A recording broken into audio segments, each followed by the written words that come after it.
Even for a country the size of Russia, the scale of Vostok 18 is extraordinary. 36,000 tanks and some 300,000 Russian troops. A third of the country's military personnel are on maneuvers in the vast expanses of eastern Siberia. The skies above are patrolled by 1,000 aircraft. In the Arctic and Pacific Oceans, 80 Russian warships are conducting mock battles and landing drills. For the first time, China is taking part with around 3,000 troops. Mongolia has also sent a contingent. In the front row seat Thursday, the Russian President Vladimir Putin. I would like to say a special thank you to the armed forces of the People's Republic of China and Mongolia. Our fraternity in arms has long and firm traditions. This is a remote corner of the world, but the exercises have global resonance. As well as demonstrating to the West that it has this alliance with China, it's also an opportunity for Russia to show what it's learned from its military interventions, for example in Syria, for example in eastern Ukraine, and how it's putting that to use in its military upgrades at the moment. Russia's invasion of Ukraine prompted the United States and its allies to impose sanctions on Moscow.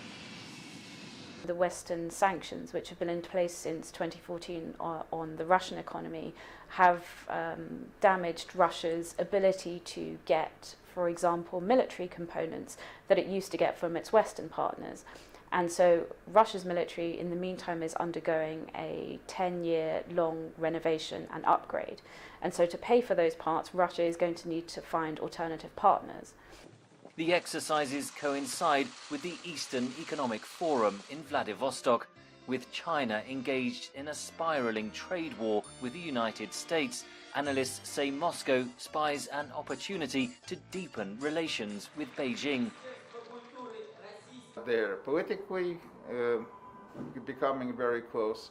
Economically, the Russian-Chinese trade is booming, when other kind of trade, especially in Russia, is not booming at all. And also, of course, now militarily they're acting together as brothers in arms in military games that are basically aimed at the United States and its allies. The slogans for the joint exercises read "Friendship for the sake of peace," but there are also sources of tension.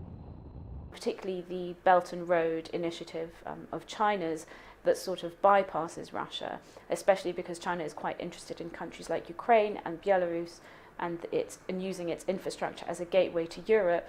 I think Russia is quite suspicious of what China is planning. US Defense Secretary Jim Mattis told reporters Tuesday that he sees little in the long term that aligns Russia and China. The military exercises come amid threats from Washington of more sanctions against Russia if it conducts an assault on Idlib, the last rebel-held area in Syria. The United Nations has warned of a potential massacre of civilians. Henry Richwell for VOA News, London.